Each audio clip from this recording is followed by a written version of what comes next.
say is brief. I'm a transplant from the East Coast, from the New York, New Jersey area.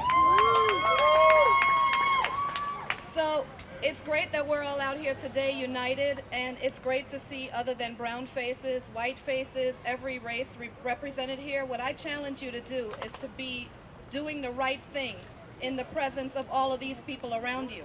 Sometimes in order to stand up for the right thing, you are the only person. You need to have the stamina and the courage to do the right thing. If you believe that racism is wrong, let that be your voice heard when you work in a place surrounded by white coworkers who think you're crazy. Okay, it's great to be out here challenging the system and, fists of power, but be of that present mind to stand up for what's right in the absence of all of these people around you and in the presence of fear.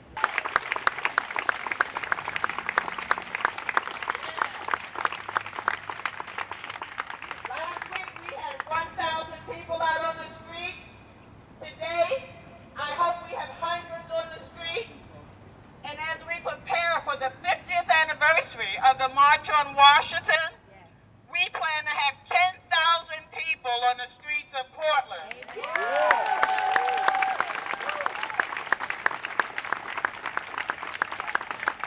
And let me tell you, we don't care what color you are.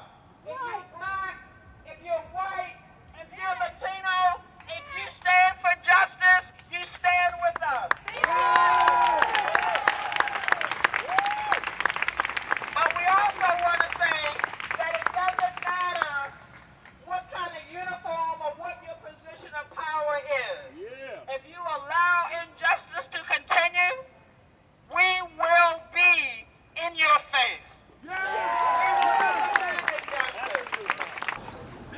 Trayvon Martin have a right to defend himself from aggressors? Did he have a right to say that I will defend myself? Did Trayvon Martin have a right to be about his business of going home with tea and Skiller? Did he have that right? Process that will remake America and bring the true dream of Martin Luther King into actualization.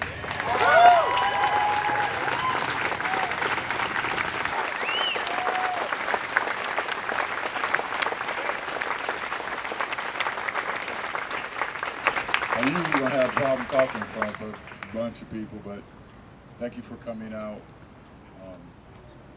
My heart goes out to the Trayvon family. Can't hear me? Oh, okay. Let me talk louder. Okay, if I talk louder, because I'll probably get mad, so, but I'm going to talk louder.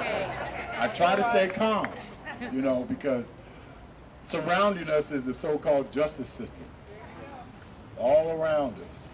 And, being in this city for 53 years, have never had a problem, but all of a sudden, our children are having the problem. They are taking our children from us, okay? And for 3 years, I have been on the doorsteps of all these little buildings and have talked to these people. And they really think that we're crazy, that, we don't know what's going on, we don't know what we see, we don't know what we hear, and we're looking right at it. But yet again, them and their little partners will gang up and say, oh no, you're not seeing the right thing. My son was driving up Grand Avenue, minding his own business. And mind you that this incident took place the day after they fired another chief. So these guys were already pissed off. And these are the stories that were going on in the newspapers, Oregon Live. I mean, there was a whole bunch of stuff written about it, and it was almost like, oh, poor them. We were just doing our job. Well, if you're doing your job, you're supposed to serve and protect, and do community, learn. When I was growing up, the police officers knew my name. They knew everybody's name pretty much over in Northeast because they were part of the community. They weren't running around being bullies and wearing their dark shades and driving up and down the street and looking at you like you done something. It wasn't like that, you know?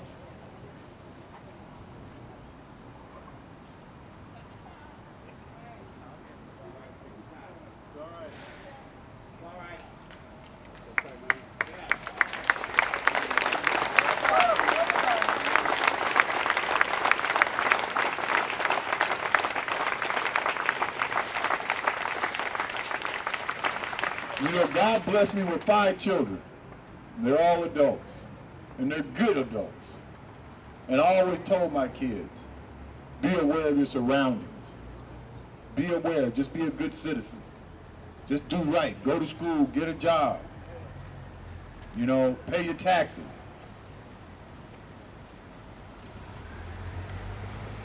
And Keaton didn't get a chance to do that. They took it from him. They took everything from him. We were at a meeting the other day here, and one of the council members, I think he's a civil rights attorney or something, and they kept pointing out page 84. And he said, you know, if any of us looked at this and read this, the first thing that come out your mouth was profiling. That's what they did.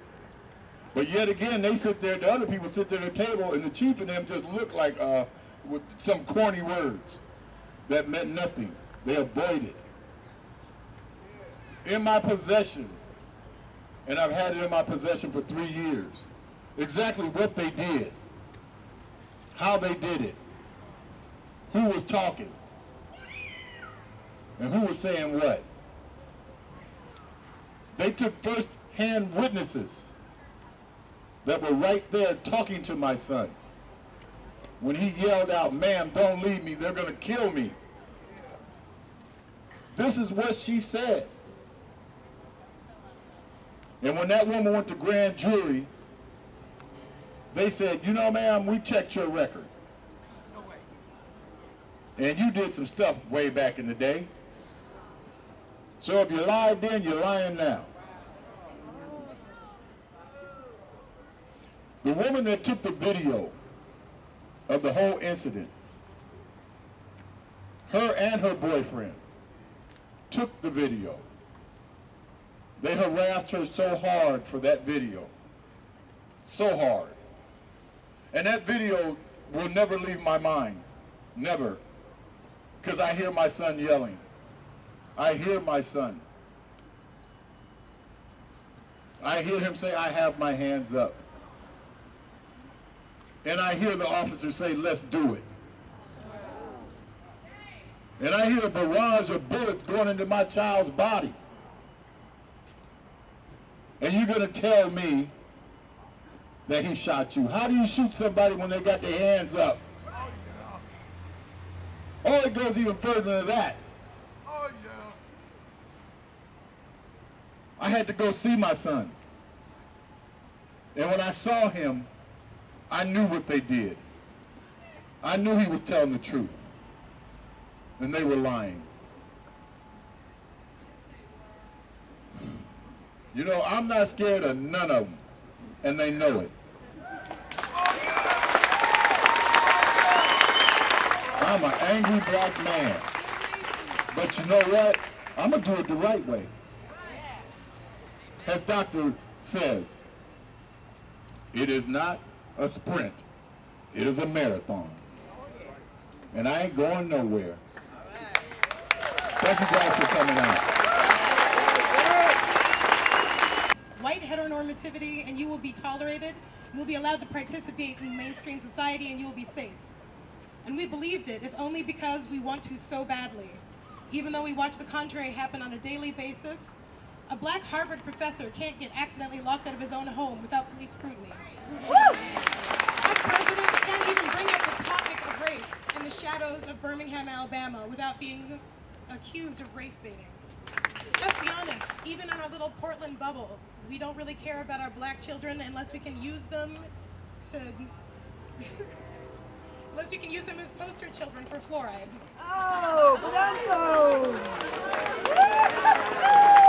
And right now, I feel more than anything that we can't wait any longer. We shouldn't have waited until this young man lost his life and his killer walked away free.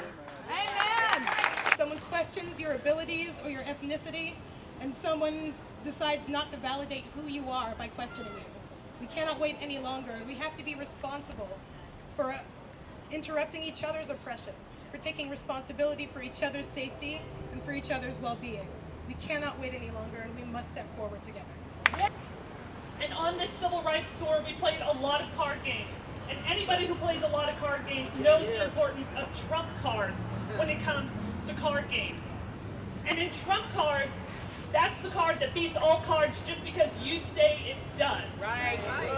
And just like Reverend Haynes spoke to, in this country, white trumps black in everything. Everything. And this was not lost on these kids. It wasn't lost on these kids as we were walking through Selma. It wasn't lost on these kids as we're walking through Birmingham. White still trumps everything. But then, at a very fascinating exhibit in Georgia, we came across an interesting quote that I'd actually never heard from Martin Luther King Jr. And in this quote, Martin Luther King Jr. said, "Many white Americans of goodwill will never connect bigotry with economic exploitation. They have deplored prejudice, but tolerated or ignored economic injustice." I love who are so clueless, who are in denial. So I want to share with all the white people here what I share with my white friends when I want to interrupt their language that's oppressive, that's racist. And it's this.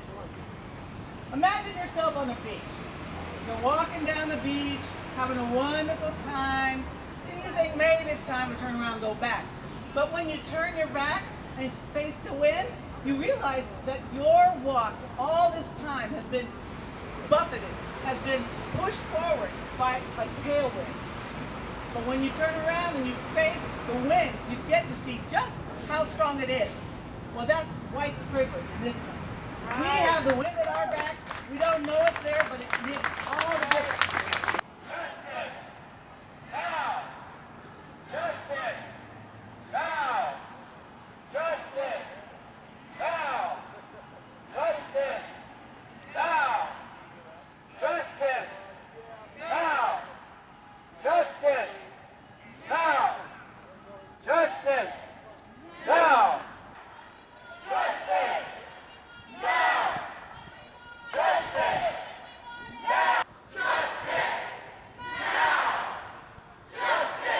Now! Justice!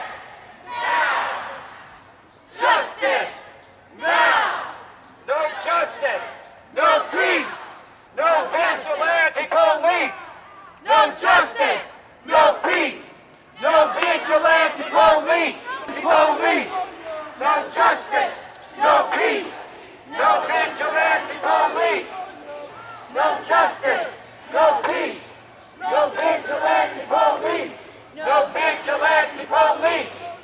Racist killings have got to go! Hey, hey! Ho, ho! Racist killings have got to go! Hey! Ho, ho! Racist killings have got to go! Hey, hey! Ho, ho! Racial slurs have got to go! Hey, hey! Ho, ho! They've got to go! Hey, hey! Ho, ho! Ho, ho! Racial slurs have got to go! Hey, hey! Ho, ho! The new Jim Crow has got to go! Hey, hey! Ho, ho! The new Jim Crow has got to go! How, hey! Ho, ho! The new Jim Crow has got to go! Hey, hey! New Jim Crow has got to go! Hey, hey! Ho, ho! New Jim Crow has got to go! Young black men are under attack! What do we do? Stand up, fight back! Young black men are under attack! What do we do? Stand up, fight back! Stand up, fight back! Our community is under attack! What do we do? Stand up, fight back! Stand up, fight back!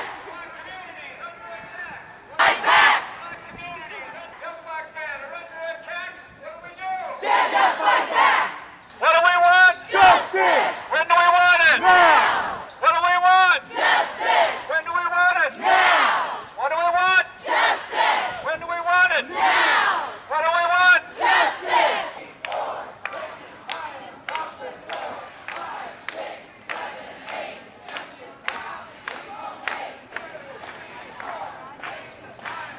5, 6, 7, 8. Justice now. We won't wait.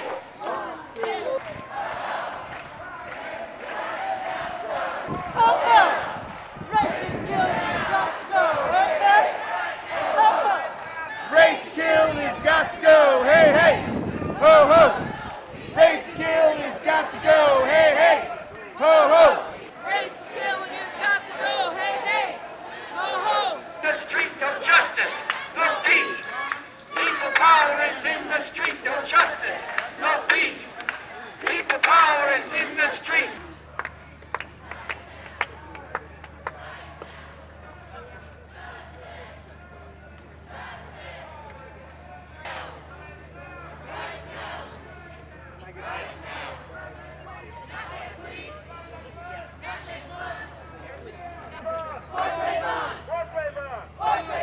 Not next week. Not next week. Not next month. Not next month. Not next year. Not next year. Right now. Right now. Right now. Right now. Oh, my taste. He said my taste is clothing is too expensive. I want.